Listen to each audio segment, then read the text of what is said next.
Good morning, students. आज से I shall be teaching you in SST as well along with English and English grammar. आज से हम आपको SST भी पढ़ाएंगे. SST में as you all know in this subject as well the syllabus has been curtailed for this year by CBSE. इसमें भी syllabus curtail किया गया है. And after that curtailed syllabus you have to read only 2 chapters in history, that is rise of nationalism in Europe and just after जो है इसके rise of nationalism in India. 2 he chapters आपको पढ़ने हैं.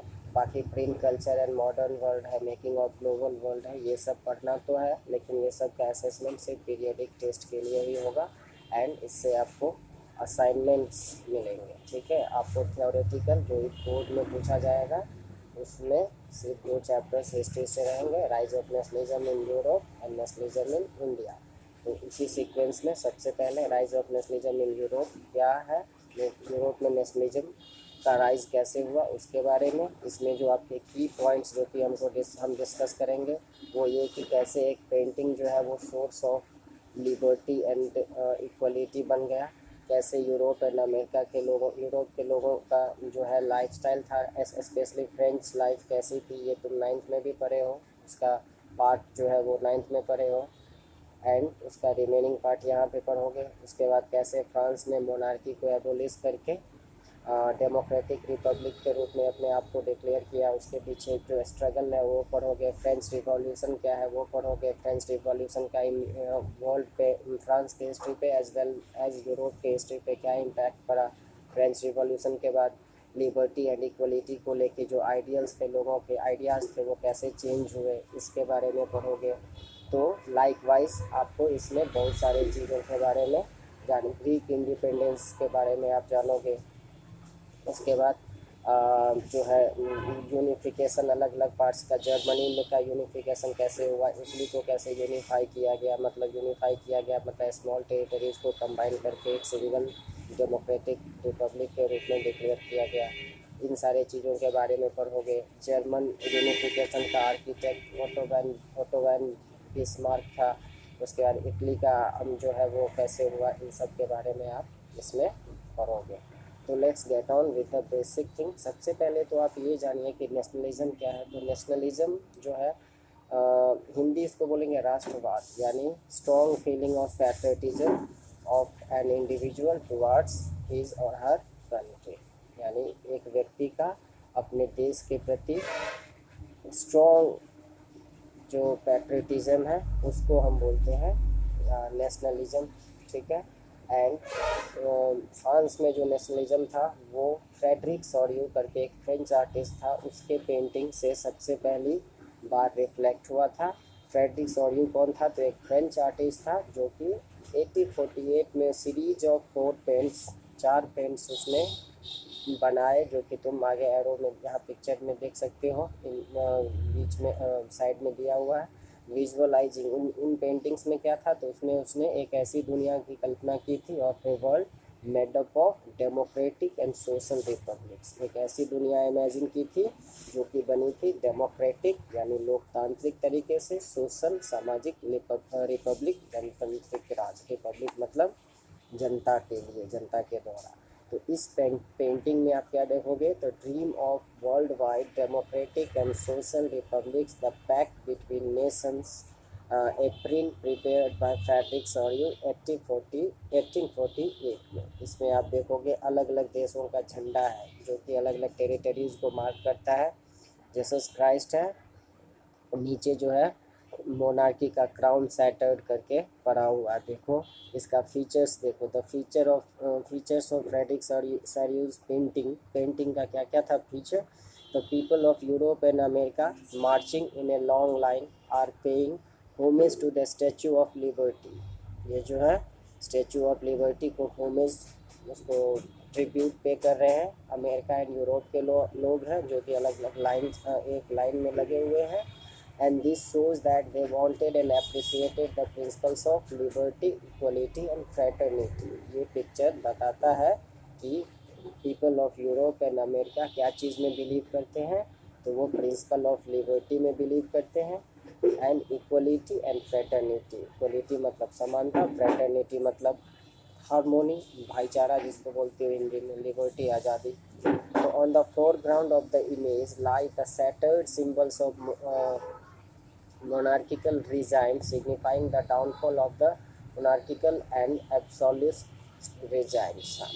Foreground of the image में आप देखोगे नीचे क्या, तो जो मोनार्की का जो सिंबल्स है वो सैटर्ड अवस्था में छितराया हुआ रखा हुआ है, जो कि सिग्निफाई करता है downfall of monarchical regimes, and in this image people are grouped as distinct nations identified their flags and national costumes। yes, तुम अलग अलग देशों के झंडे को देख रहे हो, तो ये झंडे अलग अलग देशों के सिग्निफाई करते हैं अलग अलग नेशंस को, अलग अलग राष्ट्र को, अलग अलग देश को। And this depict the rise of nation states in Europe and America. और ये पिक्चर फाइनली क्या बताता है, तो राइज ऑफ नेशन स्टेट्स। अब तुम्हारे मन में सवाल उठेगा what is a nation state, तो उसका जवाब है यहाँ पे, एक nation state refers to a country, एक ऐसा देश जिसकी वेल डिफाइंड, अच्छी तरह से परिभाषित, वेल डिफाइंड उसकी बाउंड्रीज हो, resided by people with a similar culture, जहाँ पे कि सिमिलर कल्चर के लोग एक साथ रहते हों, कॉमन हिस्ट्री शेयर करते हों, and ethnic character, social behaviour, social character जो है वो अपना कॉमन दिखाते हों। तो it is suppose to have a government of its choice, यहाँ पे अपने उनके ही खुद के चॉइस की सरकार होती है। And people in nation state are suppose to have unity, strength and cooperation. Nation state के लोगों में ऐसा माना जाता है कि काफ़ी एकता, स्ट्रेंथ एंड कॉपरेशन की भावना होती है। ठीक है, तो ये जो पिक्चर है ये नेशन स्टेट्स को भी बताता है कि कैसे नेशन स्टेट्स जो थे वो राइज पे थे। नेशन स्टेट ऐसा स्टेट जिसकी वेल डिफाइंड बाउंड्रीज हो, जिसमें एक ही सोशल कल्चरल ग्रुप्स के लोग रहते हों, जिनके जो कॉमन हिस्ट्री शेयर करते हों, एंड जहाँ पे लोगों के द्वारा लोगों के खुद के चॉइस की गवर्नमेंट हो, जहाँ यूनिटी हो एंड हार्मोनी हो। ओके, तो यहाँ से शुरू होता है French revolution and the idea of nation. ठीक है, तो French revolution is regarded as one of the most important events in history. It not only gave a huge setback to monarchy but also gave the first clear expression to the idea of nationalism। Yes, as I told you in the very beginning, French revolution one of the most important events है history के लिए।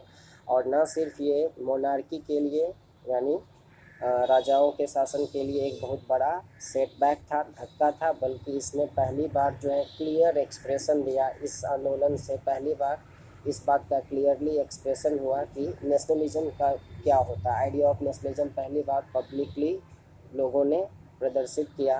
And the French revolution led to the transfer of sovereignty from monarchy to the French citizens. French revolution से क्या हुआ, तो इसके बाद sovereignty आई फ्रॉम मोनार्की, मोनार्की से सॉवरेनिटी, सॉवरेन गवर्नमेंट आई। And the constitution in France came into existence and citizens were awarded with the rights of liberty and equality, जो कि एक डेमोक्रेटिक रिपब्लिक कंट्री का फीचर होता है।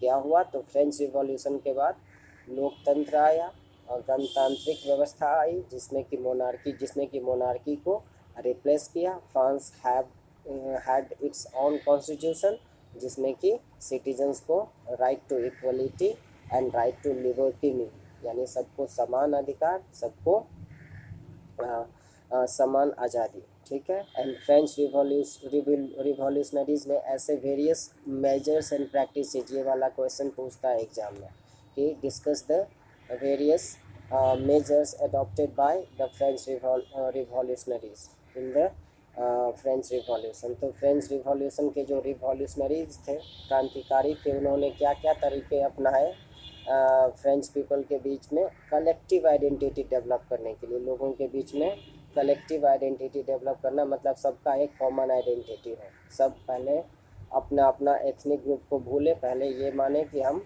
एक नेशनलिस्ट हैं। ठीक है, तो इस इस कलेक्टिव आइडेंटिटी को डेवलप करने के लिए the ideas of la patrie, the fatherland and the la citizen, the citizen, ये दो आइडिया इंट्रोड्यूस किए गए। उसके बाद क्या, तो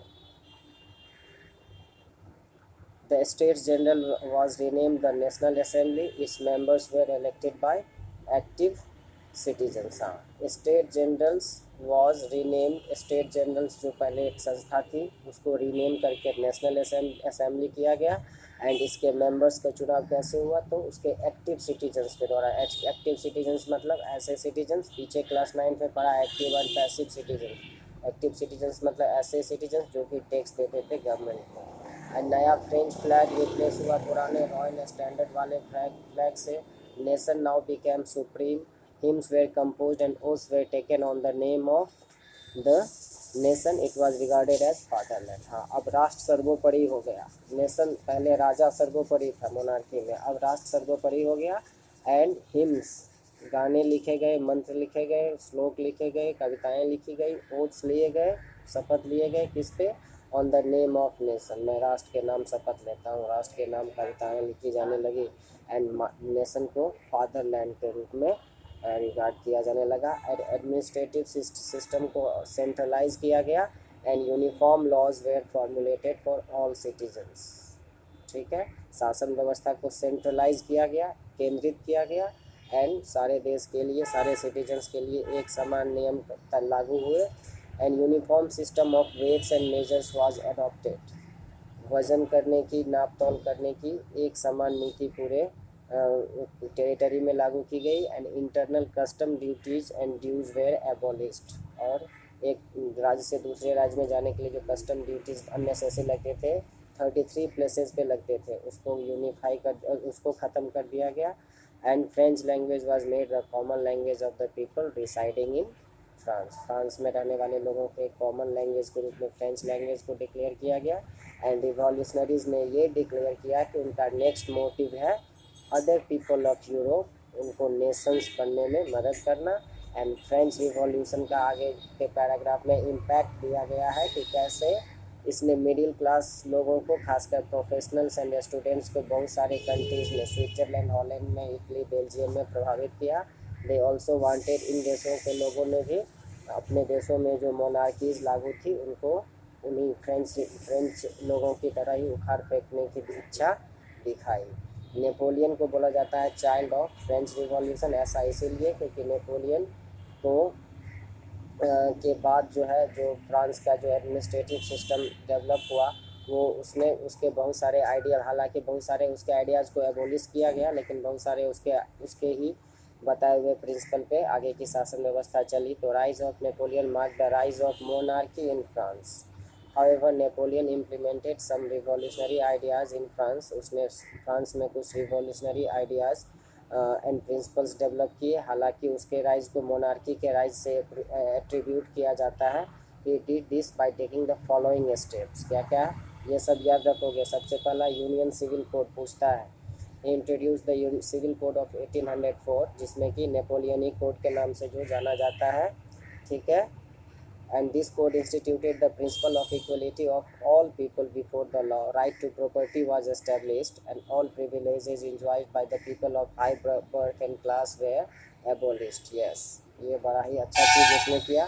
तो सबसे पहले तो इसने ये किया, इस कोड ने ये इंश्योर किया कि सबको राइट टू इक्वलिटी मिलेगी, प्रिंसिपल ऑफ इक्वलिटी, लॉ के सामने सब बराबर है, राइट टू प्रॉपर्टी। एंड उसके बाद जो है सारे प्रिविलेजेज, जो हाई बर्थ एंड क्लास के लोग जो है सारे प्रिविलेजेज इंजॉय करते थे, उन प्रिविलेजेस क्लास 9th में तुम पढ़े हो कि कैसे एक पर्टिकुलर सेक्शन क्लर्जी और ये क्या नाम है नोबिलिटी, ये दोनों सेक्शन ऑफ सोसाइटी सब सारा प्रिविलेजेज इंजॉय करता, जबकि टैक्स जो है वो थर्ड कैटेगरी वाले लोग देते, जो प्रोफेशनल्स एंड पीजेंट्स होते थे वो।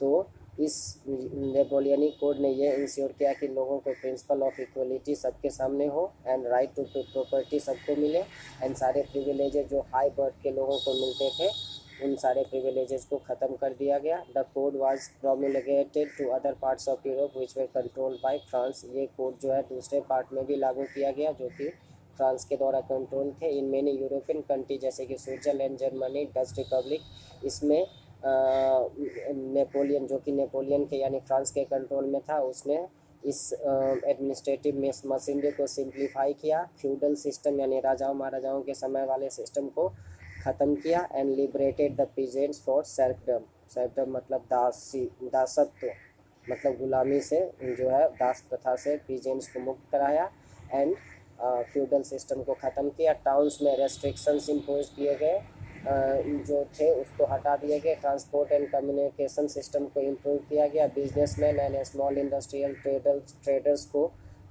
ने ये रियलाइज़ करना शुरू किया क्या चीज़ की importance and advantages of a uniform system of laws.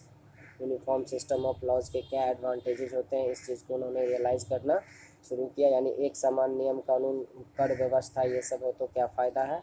And दूसरे का यूरोपियन कंट्रीज़ के लोगों ने इनिशियली शुरू में तो फ्रेंच आर्मीज़ को अपने अपने यहाँ वेलकम किया, लेकिन लेटर जो है बिगेन टू अपोज, बाद में उन्होंने उन आर्मीज़ का विरोध करना इसीलिए शुरू किया क्योंकि आर्मीज़ जो है वो धीरे धीरे टैक्सेशन बढ़ाने लगी एंड उन पर सेंसरशिप इम्पोज किया जाने लगा। उनके सरकार के खिलाफ कुछ लिखते तो उनको ब्रूटली सप्रेस किया जाता। ठीक है, तो नेपोलियनिक एरा जो था वो कई मायने में खासकर एडमिनिस्ट्रेटिव ब्लॉक के लिए काफ़ी अच्छा था, लेकिन इस तरह की ब्रूटिलिटी के चलते फाइनली नेपोलियन की डिफीट हुई। वाटरलू की बड़ी फेमस लड़ाई है, 9th में तुम पढ़ चुके हो। अगला टॉपिक है the beginning of nationalism in Europe. Europe में नेशनलिज्म के बिगनिंग कैसे हुआ, तो देखें during the mid 18th century there were no nation states in Europe. 18th century के बिगनिंग में there were no nation states, मतलब एक ऐसा स्टेट, एक ऐसा देश जिसकी वेल डिफाइंड बाउंड्री हो, कॉमन कल्चर के लोग रहते हों। Italy, Germany and Switzerland were not one nation but were divided into various kingdoms. Okay, Central and Eastern Europe was under absolute monarchy. ये दोनों जगह पे absolute monarchy थी, Central and Eastern Europe में. And several factors led to the emergence of the idea of nationalism in the latter half of the 18th century. तो latter half 18th century तक, mid 18th century तक nation state कहीं नहीं था। Italy, Switzerland, Germany ये सारे one nation नहीं थे बल्कि छोटे छोटे किंगडम्स में डिवाइडेड थे। सेंट्रल एंड ईस्टर्न यूरोप जो था वो वहाँ पे मोनार्की लागू थी एंड बहुत सारे फैक्टर्स ने later half of 18th century में नेशनलिज्म की भावना के उभार में हेल्प किया। कैसे, तो some of these were the rise of the middle class. पहला जो फैक्टर था वो था एक नई मिडिल क्लास का जन्म हो रहा था। लिबरलिज्म की एक फीलिंग आ रही थी, व्हाट इज़ लिबरलिज्म आगे पढ़ेंगे ही। And rise of a new conservatism, what is conservatism ये भी पढ़ेंगे। Preserving our culture and traditions, conservatism after 1815 and its opposition by the people. तो 3-4 जो फैक्टर्स थे वो बेसिकली रिस्पॉन्सिबल थे क्या चीज़ के लिए, तो rise of nationalism in Europe. ठीक है, तो सबसे पहला जो है rise of the new middle class, ये कैसे हुआ ये देखिए। The aristocratic class in Europe was a dominant class. Yes, aristocratic class जहाँ भी होता है वो डोमिनेंट क्लास ही होता है। एरिस्टोक्रेटिक क्लास का मतलब रईस, धनाढ्य, रिचर सेक्शन ऑफ सोसाइटी। तो ये क्लास जो थी वो यूरोप की एक डोमिनेंट क्लास थी, but it was comprised of only few people. लेकिन वहाँ पे कुछ ही लोग उस क्लास में, उस कैटेगरी से बिलोंग करते। मोस्ट ऑफ द पीपल जो थे यूरोप के वो पीजेंट्स थे। And the industrial revolution resulted in the emergence of labour और वर्किंग क्लास था। उसी समय इंग्लैंड में जो इंडस्ट्रियल रिवॉल्यूशन हुआ उससे क्या हुआ, तो इमर्जेंस ऑफ लेबर और वर्किंग क्लास, एक नया क्लास का उदय हुआ जो कि लेबर क्लास या वर्किंग क्लास के रूप में जाना गया। बहुत सारे small industrialist, businessman and professionals जिन्होंने कि middle class who form the middle class gained prominence, उनको प्रोमिनेंस मिली, उनको प्रसिद्धि मिली। And these classes supported the abolition of aristocratic privileges. और इस जो नए मिडिल क्लास, जो लेबर क्लास, वर्किंग क्लास था, इसने क्या किया, तो इसने सपोर्ट किया एरिस्टोक्रेटिक प्रिविलेजेस को ख़त्म करने की डिमांड की एंड इक्वलिटी डिमांड की and advocated the idea of nationalism. And nationalism की आइडिया को एडवोकेट किया। एंड मिडिल क्लास का ही डेवलप किया हुआ टर्म है लिबरलिज्म। पहला ही लाइन दिया हुआ है कि liberalism, middle class stood for liberalism. Liberalism is in political terms stood for equality, freedom, formation and working of government by consent. Liberalism उनके लिए पॉलिटिकल टर्म में क्या था, इसका मतलब इक्वलिटी मिले, फ्रीडम मिले एंड एक ऐसी सरकार बने जो कि कंसेंट पे काम करे, यानी सबकी सहमति से काम करे। And in the economic field liberalism का मतलब था freedom of markets and abolition of unjust मतलब अनुचित जो ड्यूटीज़ कर लगे थे, movement and goods and territory, one territory जाने के लिए, एक से दूसरे क्षेत्र में जाने, चीज़ों को पहुंचाने में जो मल्टीपल टाइप के जो टैक्सेस लगते थे उसका एबोलिशन, यानी liberalism.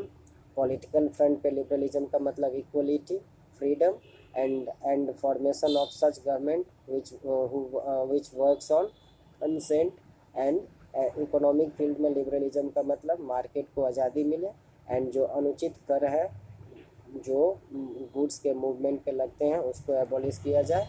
This led to the beginning of economic nationalism in Europe which contributed to the rise of nationalism. यहाँ से इकोनॉमिक नेशनलिज्म शुरू हुआ जो कि राइज ऑफ नेशनलिज्म के लिए वजह बना। The new commercial class argued for the creation of a unified economic territory allowing the unhindered movement of goods, people and capital है। नया जो कमर्शियल क्लास बन रहा था, व्यावसायिक वर्ग बन रहा था, उसने ये आर्ग्यू किया, इस बात के पक्ष में आर्ग्यू किया कि एक यूनिफाइड इकोनॉमिक टेरिटरी बने जिसमें कि अनहिंड्रेंड मूवमेंट हो। अनहिंड्रेंड मतलब बिना किसी बाधा के गुड्स का मूवमेंट हो, लोगों का मूवमेंट हो, कैपिटल का मूवमेंट हो। बहुत सारे बाद में कुछ सुधार लागू किए गए जिसमें से कुछ निम्नलिखित है।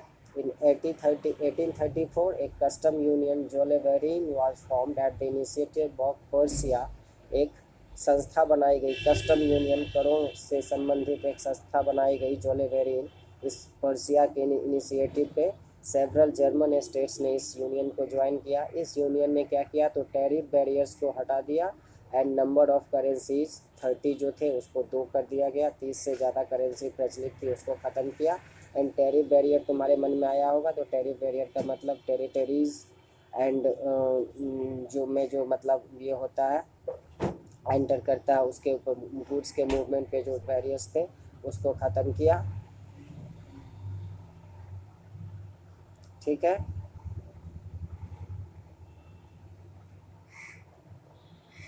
तो एंड उसके बाद introduction of railways created mobility leading to the national unification. And उसके बाद नेटवर्क ऑफ रेलवे से मोबिलिटी और ज़्यादा, इकोनॉमिक ग्रोथ और ज़्यादा डेवलप हुआ। तो हमको ये पता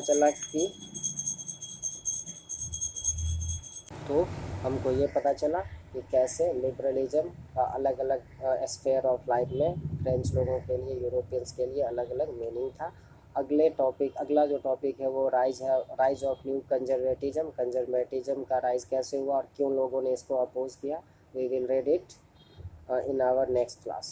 okay, thank you very much. अभी आप लोगों ने जितना पढ़ा है उसको अच्छा से पढ़िए, as well as remaining parts पढ़िए। बहुत सारे important events are coming up for you to read. Okay, thank you very much, have a nice day.